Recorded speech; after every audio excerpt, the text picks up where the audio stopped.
इस वक्त की बड़ी खबर बुलंदशहर से, जहां बुलंदशहर में अवंतिका अस्पताल की लापरवाही के चलते वंदना की मौत। मुकेश कुमार ने अपनी पत्नी वंदना की मृत्यु के संबंध में अवंतिका अस्पताल के खिलाफ शिकायत दर्ज कराई है। मुकेश का आरोप है कि अवंतिका अस्पताल में उनकी पत्नी का प्रसव कराया गया था, लेकिन अस्पताल में कोई रजिस्टर्ड डॉक्टर नहीं था और नर्सों द्वारा घोर लापरवाही की गई। ऑपरेशन के दौरान वंदना की हालत बिगड़ गई और उन्हें वेंटिलेटर पर रख दिया गया। बाद में उन्हें higher centre Sharda hospital Noida refer कर दिया गया, जहां उनकी मृत्यु हो गई। मृतका वंदना के पति मुकेश और वंदना की मां राजेश्वरी ने अधिकारियों से गुहार लगाई कि अवंतिका अस्पताल के डॉक्टर व नर्सों के खिलाफ मुकदमा दर्ज कर कानूनी कार्रवाई की जाए और अस्पताल को तुरंत सील किया जाए। नाम है तुम्हारा? मेरा राजेश्वरी। राजेश्वरी जी, क्या समस्या लेकर के आप आई हैं? मैं ये लेकर आई हूँ कि मेरी बेटी को इंसाफ मिलना चाहिए। क्या हुआ है आपकी बेटी के मेरी साथ? बेटी अवंतिका हॉस्पिटल में मैंने भर्ती कर दी ले जाके, और उन्होंने लापरवाही करी मेरी बेटी के गैल में, और कुछ भी हमें पहले से बताया नहीं कि तुम्हारी बेटी को कोई परेशानी है, और बस वो कर दिया ऑपरेशन। किस चीज़ का ऑपरेशन करा था डॉक्टरों ने? बच्चे का, बच्चा पैदा करने का। और वो इतना गलत ऑपरेशन करा कि पूरे कमरा में खून ही खून बहे पड़े। पता ना नस काटी क्या करा उसके गैल में, जो मेरी बच्ची की मौत हो गई वहीं पे। तो और क्या मेरी बच्ची मर गई। एक तो पैदा हुआ बच्चा वो छोड़ा, और एक 2.5 साल की बच्ची है। बताओ उनको कौन देखेगा? जब वहाँ उन्होंने ऑपरेशन करा था, जब ब्लीडिंग जा रही थी, तो डॉक्टरों ने क्या कहा फिर? डॉक्टर ने तो पैक करके और वहाँ को शारदा हॉस्पिटल को कह दी कि वहाँ ले जाओ। अरे तुम पहले भी तो कह सकते थे, ऑपरेशन तुमने कराई क्यों था? तुम ये कहते कि अपने मरीज वहाँ ले जाओ, हमारे बस की नहीं है, तो हम तुम्हारे यहाँ पे भर्ती क्यों करते? अब काफ़ी जगह शिकायत करी है, आपको कहीं से हमें संतुष्टि कहीं से मिली? मदद ना मिली। हम गरीब आदमी, मेरा बच्चा वो अपाज है, मेरा आदमी भी नहीं है, और कतई गरीब है। क्या चाहती हो आप प्रशासन से, बुलंदशहर प्रशासन? मैं यही चाहती हूँ कि जो मेरे बच्ची के साथ हुआ वो और किसी बेटी के गैल ना हो।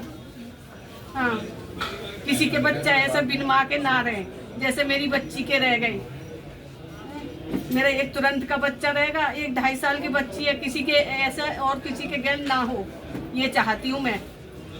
वो कहीं से इंसाफ न मिला, लाखों रुपए उतार लिए, मरी मराई पैसे भी रात के आ रहे। कंप्यूटर नर्स वो अलग ला रही है, पर्चा थमा रही है, जो दिन मारे में अलग पर्चा थमा रहे हैं, इतने यहाँ जमा करो, इतने वहाँ करो, और दवाई बिल्कुल लगाने रही, उस मरी हुई के लगा रहे दवाई है। वो खत्म तो यहीं पर हो गई, वहाँ को उतार दी कि वहाँ ले जाओ।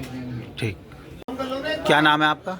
मेरा नाम मुकेश कुमार है। मुकेश जी, क्या समस्या है आपकी? आपने क्या शिकायत करने के लिए आप आए हो? समस्या मेरी ये है, अवंतिका हॉस्पिटल टांडा अड्डे का, टांडा में, वहाँ पे मेरी घरवाली का वो हुआ था, बच्चा पैदा, बड़े ऑपरेशन से। वहाँ पे मेरे से बताई गई यहाँ पे सर्जन भी हैं, सारी सुविधा उपलब्ध है। वहाँ 6 तारीख में ऑपरेशन हुआ था सुबह 9 बजे। उसके बाद में मेरी घरवाली का ब्लीडिंग होने लगी, और मेरे से कही गई कहूँ यहाँ से तुम वहाँ ले जाओ शारदा हॉस्पिटल। शारदा हॉस्पिटल जाने के बाद में वो तो उन्होंने शारदा में भेजा, क्या वहाँ पे डॉक्टर नहीं थे, सर्जन या बड़े डॉक्टर MBBS जो उस चीज़ का जब ऑपरेशन करा है तो उस चीज़ को रोकते?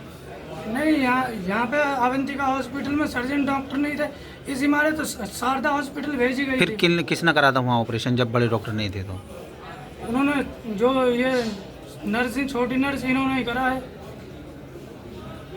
फिर शारदा में ले गए आप, क्या हुआ? शारदा में उन्होंने मृत घोषित कर दी, शारदा हॉस्पिटल में। शिकायत करी आपने? करी हॉस्पिटल की? हाँ, मैंने शिकायत करी थी, SSP ऑफिस भी करी है, DM के यहाँ पे भी करी है, CMO सर के यहाँ पे भी करी है, चौकी मंडी में भी करी है।